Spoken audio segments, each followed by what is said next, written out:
விநாயகர் வழிபாடு அப்படிங்கிறது இந்து மதத்தில் பொறுத்த வரைக்குமே ரொம்ப ரொம்ப முக்கியமான ஒரு வழிபாடு. மேலுமே இவர் தடைகளை நீக்கும் விக்னேஸ்வரன், ஞானம் மற்றும் செழிப்பின் அதிபதியாக இருக்கிறாரு. எந்த ஒரு புதிய காரியத்தை நம்ம காரியமாக இருந்தாலும் சரி, பூஜையை தொடங்குறதுக்கு முன்னாடியுமே விநாயகரை வழிபடுவது தடைகள் அனைத்துமே நீக்கி வெற்றி பெற உதவும் அப்படின்னு நம்பப்படுது. மேலுமே எதிர்மறை ஆற்றல்களை நீக்கி நேர்மறை ஆற்றல்களை வீடு முழுவதுமே கொண்டு வர விநாயகர் பெருமாளை வழிபாடு செய்வது ரொம்ப ரொம்ப அவசியம்.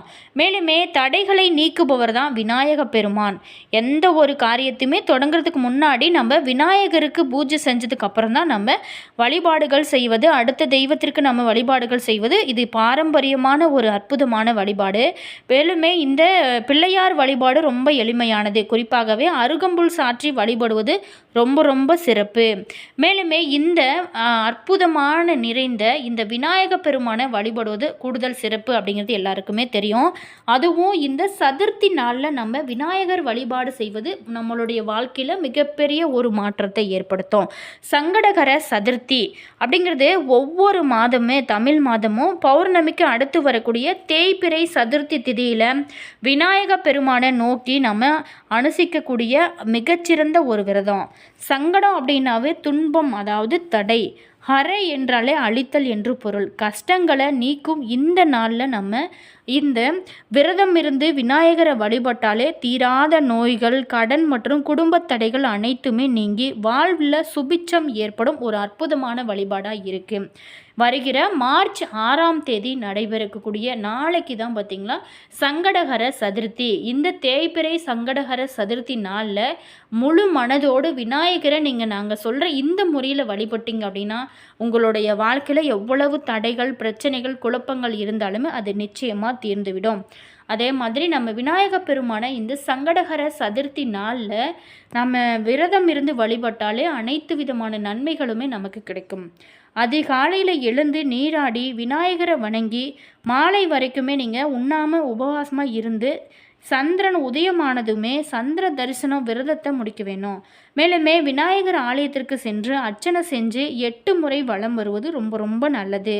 அதுலேயும் இந்த அற்புதம் நிறைந்த மாசி மாதத்தில் வரக்கூடிய இந்த 22ஆம் தேதி, அதாவது மார்ச் 6ஆம் தேதி வரக்கூடிய இந்த அற்புதம் நிறைந்த வெள்ளிக்கிழமையில் மகாலட்சுமி உகந்த இந்த வெள்ளிக்கிழமையில் வருவது கூடுதல் சிறப்பு இல்லவா? இந்த நாளில் நீங்கள் முழு மனதோடு விநாயக பெருமானை வணங்குனீங்க அப்படின்னா நீங்கள் நினைத்தது எல்லாமே நடக்க இது ஒரு அற்புதமான வாய்ப்பாக இருக்குது.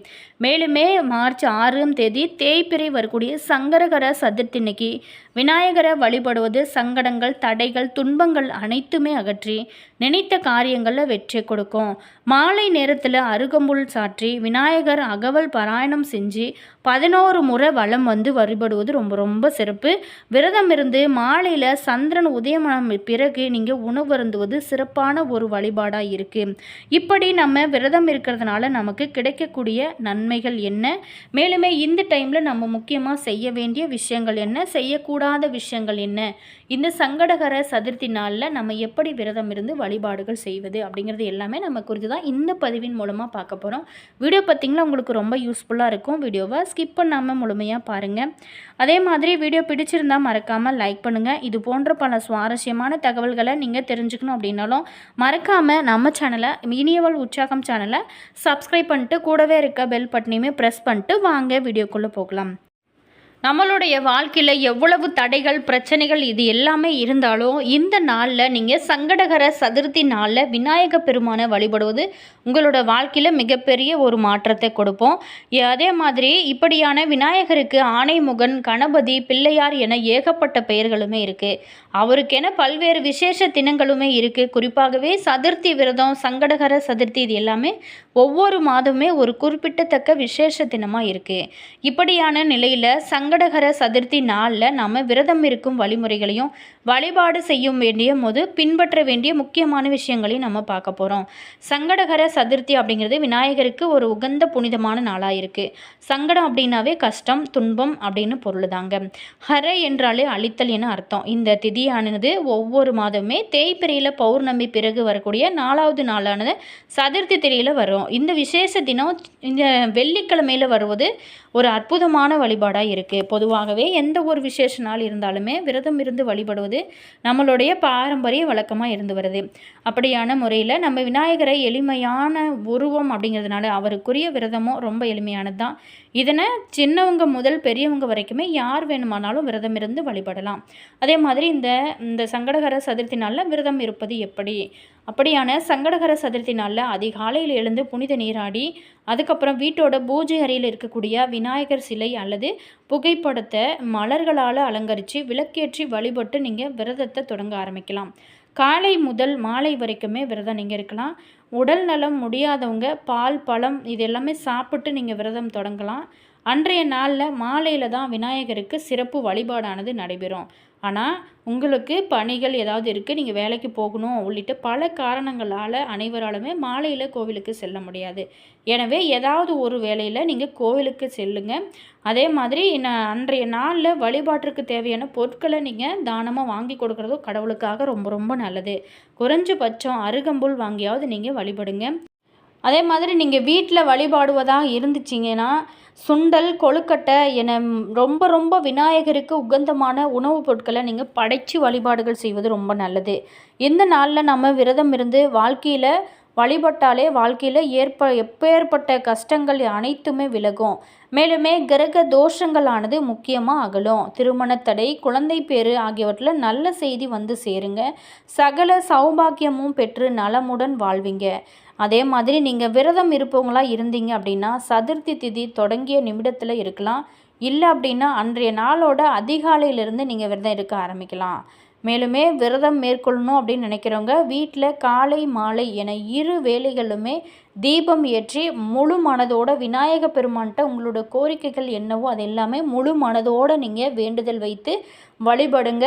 மேலுமே மாலை பூஜை செஞ்ச பிறகு நீங்கள் விரதத்தை நிறைவு செய்து கொள்ளலாம்.